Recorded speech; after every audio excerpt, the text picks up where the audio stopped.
Alors après l'élection va venir le troisième tour, ce qu'on appelle communément le troisième tour, c'est-à-dire l'après-élection, quand les conseillers départementaux vont élire leur président et donc déterminer une majorité. Alors on craint beaucoup ce troisième tour, on pense notamment au scénario de 1998, Oui. ces régionales où certains élus avaient pactisé, on va dire, avec le Front National pour obtenir la majorité. Est-ce que c'est vraiment un scénario à craindre? D'abord, vous avez raison de rappeler la référence de 98. Pourquoi? Parce qu'on a oublié en France qu'il y avait des troisièmes tours depuis 98. Il n'y en a pas eu. Voilà, on élisait une majorité, elle était claire, et donc le troisième tour, personne n'en parlait. Il y avait une dépêche pour dire Monsieur Untel a été élu, mais ce n'était pas une surprise. Voilà. Là, on va suivre le vendredi qui suivra le second tour, l'élection des présidents de conseils généraux.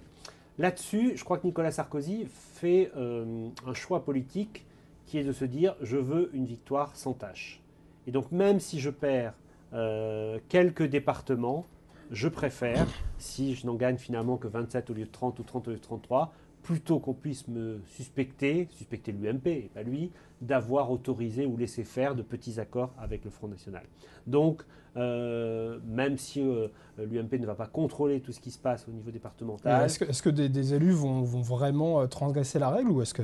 il peut y avoir aussi, on verra, non pas un accord tacite, mais l'accord pour la majorité relative. C'est-à-dire que la gauche et la droite disent si un des deux blocs est arrivé en tête, même s'il n'a pas la majorité, on laissera élire le président du Conseil général sans participer au vote. En revanche, il y aura un rendez-vous au moment du vote du budget. Parce que même si vous avez une majorité relative pour élire le président du Conseil général, il ne faut pas que vous ayez une majorité pour voter contre le budget, parce qu'à ce moment-là, le département peut être mis sous tutelle. Donc il y a un troisième tour, il y aura peut-être un quatrième tour en septembre-octobre au moment du vote du budget.